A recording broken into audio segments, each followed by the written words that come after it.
بیت پر ہر سنی صحیح العقیدہ اور مومن کا حق ہے اور وہ اپنا حق کسی بھی طرح سے لے سکتا ہے۔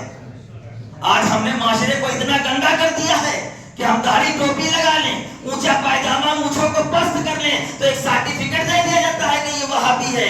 نماز کی جو پابندی کر لے وہ وہابی، رسول پر دل و جان سے جو قربان ہو جائے وہ سنی، جو اہل بیت سے سچی محبت کا دعویٰ کرے وہ شیعہ۔ کیسے فرقے بن چکے ہیں، یہ کیا ہو گیا ہے اسلام کے ماننے والوں کو، محمد رسول اللہ کا کلمہ پڑھنے والوں کو۔ یاد رکھیں وہ لوگ جو فرقے بندی میں اسلام کو بانٹ رہے ہیں، کل روز محشر نہ رسول ان سے سامنا کریں گے، نہ اہل بیت ان سے سامنا کریں گے، نہ اولیاء اللہ ان سے سامنا کریں گے۔ ہمارا کردار ایسا ہونا چاہیے کہ جب ہم نماز پڑھ کے نکلیں تو لوگ ضرور ہم کو دیوبندی کہیں، لیکن جب رسول کی میلاد آئے ہمارا کردار کریکٹر یہ ہو کہ ہمارے عشق کو دیکھ کر یہ کہیں کہ ایسا عاشق رسول نہیں دے گا۔ جب محرم کا مہینہ آئے حسین کے نام پہ جو ہو سکے وہ کرو، جب تمہیں زمانہ دیکھے تو یہ کہہ دے یہ سچا عاشق اہل بیت ہے۔ ایک چیز کو پکڑ کے راہ ہدایت پہ نہیں جا سکتے۔ یوں تو سید بھی ہو، مرزا بھی ہو، افغان بھی ہو، تم سبھی کچھ ہو، بتاؤ کہ مسلمان بھی ہو۔ مسلمان ہونے کے لیے ہمیں نماز کی پابندی بھی کرنا پڑے گی، عشق رسول کو بھی سینے میں رکھنا پڑے گا، اور اولیاء اور اہل بیت سے سچی محبت کرنا بھی ہمارا ذمہ داری ہے۔ مگر ہائے اختلاف کہ زیادہ تر اختلاف ٹارگٹ اہل بیت کو کیا گیا ہے، اہل بیت کو کیا گیا ہے۔ صدیق اکبر کی عظمتوں کو ہم سلام کرتے ہیں، فاروق اعظم کی رفتوں کو ہم سلام کرتے ہیں۔ ابھی خطبہ یہاں پر ہوگا، اس میں کہا جائے گا کہ بعد الانبیاء بالتحقیق امیر المومنین ابی بکر صدیق۔ اگر یہ غلط ہوتا تو اتنی سال سے کیوں پڑھا جا رہا تھا؟ کوئی تو مسئلہ ہے، کوئی تو معاملہ ہے۔ اسی طرح سے صدیق اکبر نے غار میں رسول پاک کی میت نہیں اختیار کی ہے۔ رسول پاک نے یوں ہی صدیق اکبر کو صدیق نہیں کہا ہے، کچھ تو دیکھا ہوگا، کچھ تو دیکھا ہوگا۔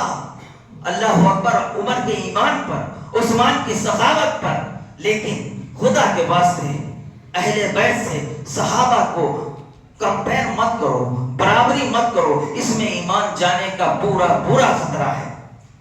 40 سال سے تقریباً 40 سال بھی ابھی نہیں ہوئے ہیں، ایک اور فتنہ شروع ہو گیا ہے۔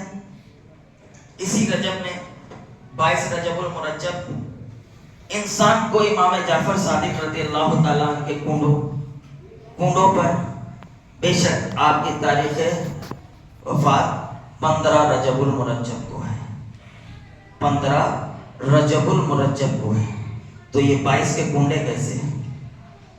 نہ ولادت ہے نہ وفات ہے، پھر یہ کنڈے کیسے ہیں؟ تو کہا جائے گا کہ حضور سیدنا غوث اعظم محبوب سبحانی رضی اللہ تعالیٰ عنہ کی 11ویں جو سبھی مسلمان مناتے ہیں، کہیں سے ثابت نہیں ہے کہ غوث پاک رضی اللہ تعالیٰ عنہ 11 تاریخ کو پیدا ہوئے یا 11 تاریخ کو آپ کا وصال ہوا۔ پھر یہ 11ویں کیسی؟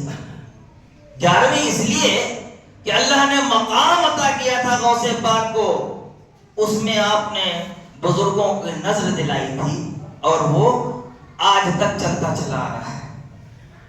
اسی طرح سے اللہ رب العزت نے حضرت سیدنا امام جعفر صادق رضی اللہ تعالیٰ عنہ کو مقام غوثیت کبریٰ پر فائز کیا تھا، اس لیے انہوں نے یہ نظر دلائی تھی۔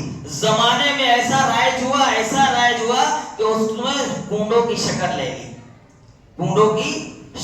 لی۔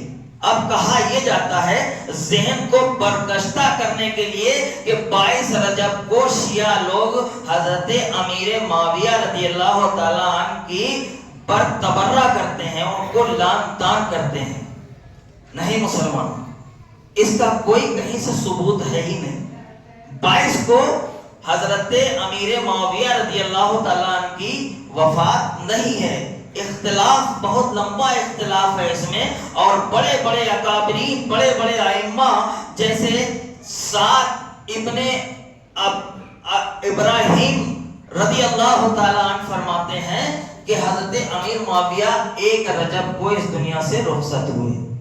انہی کے بعد حضرت سعد، حضرت ابن اسحاق رضی اللہ تعالیٰ عنہ البدایہ والنہایہ میں فرماتے ہیں کہ حضرت امیر معاویہ رضی اللہ تعالیٰ عنہ کی 15 تاریخ کو وفات ہوئی.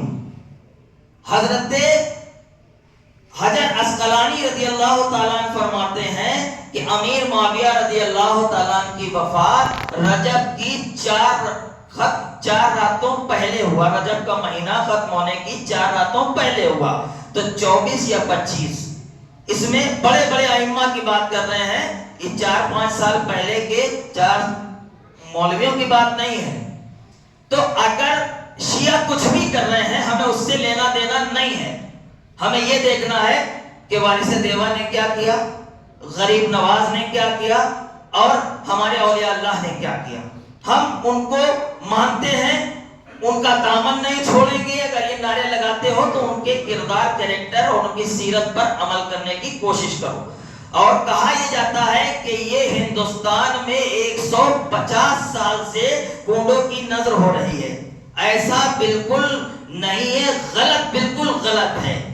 حضرت امام جعفر صادق رضی اللہ تعالیٰ عنہ کے بارے میں ثابت بن نعمان، یعنی جن کو امام اعظم ابو حنیفہ رضی اللہ تعالیٰ عنہ کہتے ہیں، جن کے مسلک پر ہم اور آپ چلتے ہیں، جن کے طریقے پر ہم نماز پڑھتے ہیں، وضو کرتے ہیں، غسل کرتے ہیں، آپ فرماتے ہیں کہ امام جعفر صادق رضی اللہ تعالیٰ عنہ کی پیروی میں اگر میں نے 2 سال نہ گزارے ہوتے تو نعمان، ثابت بن نعمان ہلاک ہو جاتا. نعمان بن ثابت ہلاک ہو جاتا. یہ مرتبہ.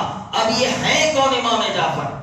یہ ہے کون امام جعفر؟ تو امام جعفر کو سمجھنے کے لیے امام جعفر کے شجرے کو سمجھنا پڑے گا. امام جعفر صادق کے والد امام محمد